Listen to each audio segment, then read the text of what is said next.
America स्थित एक think tank की रिपोर्ट ने बहुत बड़ा दावा किया है। रिपोर्ट के मुताबिक पाकिस्तान अब सिर्फ चीन से हथियार खरीदने वाला देश नहीं रहा, बल्कि वो बीजिंग के रक्षा उद्योग का वैश्विक गेटवे बनने जा रहा है। दावा है कि चीन पाकिस्तान के जरिए पश्चिम एशिया और अफ्रीका के नए रक्षा बाजारों तक पहुंच बना रहा है, और अगर यह रणनीति सफल होती है तो इसका असर सिर्फ हथियारों के कारोबार पर नहीं, बल्कि वैश्विक शक्ति संतुलन पर भी पड़ सकता है। हमारी रिपोर्ट के जरिए समझिए पूरी खबर क्या है।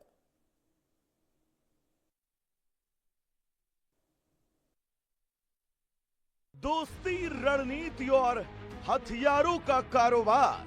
चीन और पाकिस्तान की साझेदारी अब केवल सीमा विवाद, कूटनीति या चीन पाकिस्तान आर्थिक गलियारे यानी सीपेक तक सीमित नहीं रही।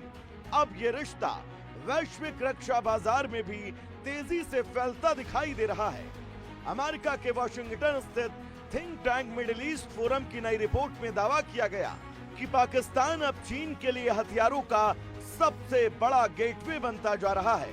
यानी चीन सीधे हर देश के साथ रक्षा सौदे करने की बजाय पाकिस्तान के जरिए अपने हथियार दुनिया के नए बाजारों तक पहुंचा रहा है। रिपोर्ट के मुताबिक इसकी सबसे बड़ी मिसाल लीबिया के साथ प्रस्तावित रक्षा समझौता है। दावा किया गया कि पाकिस्तान और लीबियाई नेशनल आर्मी के बीच 4 अरब डॉलर से ज्यादा के रक्षा सौदे पर बातचीत हुई। 16 JF-17 थंडर लड़ाकू विमान, प्रशिक्षण विमान और सैन्य उपकरण शामिल हैं।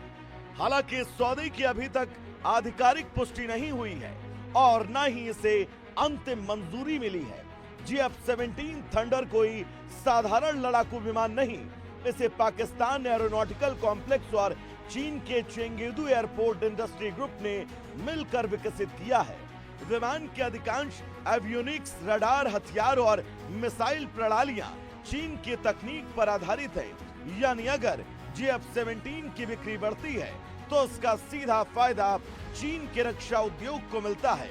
रिपोर्ट बताती है कि पिछले कुछ सालों में पाकिस्तान की सैन्य निर्भरता तेजी से चीन की ओर बढ़ी है। साल 2021 से 24 के बीच पाकिस्तान के कुल हथियार आयात का 80% से ज्यादा हिस्सा चीन से आया।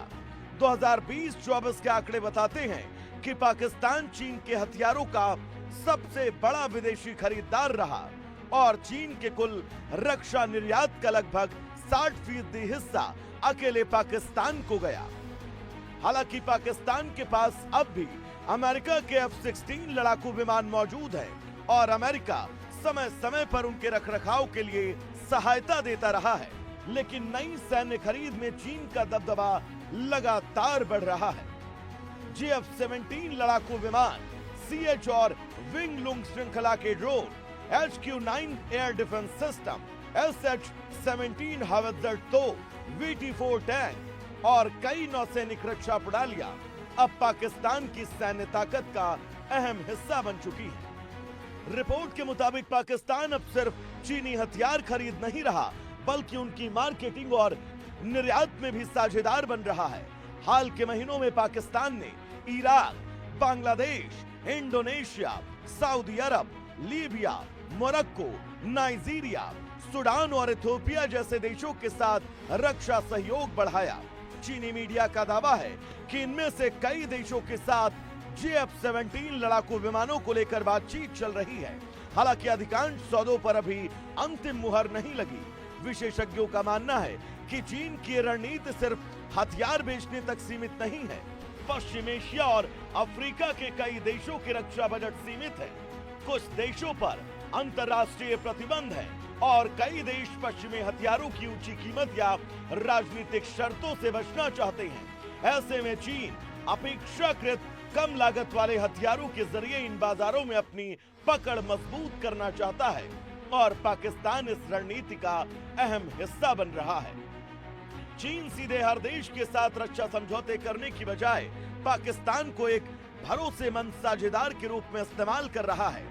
इससे चीन को न सिर्फ अपने रक्षा उद्योग का विस्तार करने का मौका मिलेगा, बल्कि पश्चिम एशिया और अफ्रीका जैसे रणनीतिक क्षेत्रों में राजनीतिक और सैन्य प्रभाव बढ़ाने का मौका भी मिलता है।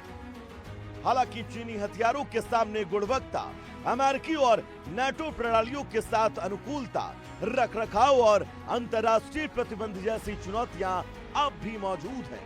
फिलहाल इस रिपोर्ट पर पाकिस्तान या चीन की ओर से कोई आधिकारिक प्रतिक्रिया सामने नहीं आई। वहीं लीबिया समेत कई संभावित रक्षा सौदों की भी स्वतंत्र पुष्टि नहीं हुई। लेकिन अगर ये रणनीति आगे बढ़ती है तो पाकिस्तान केवल चीन का रक्षा साझेदार नहीं रहेगा, बल्कि बीजिंग के वैश्विक रक्षा नेटवर्क का सबसे अहम केंद्र बन सकता है। और तब सवाल सिर्फ हथियारों के कारोबार का नहीं होगा, बल्कि बदलते वैश्विक शक्ति संतुलन, नई सैन्य कूटनीति और चीन के बढ़ते भू राजनीतिक प्रभाव का भी होगा। Bureau report, India news.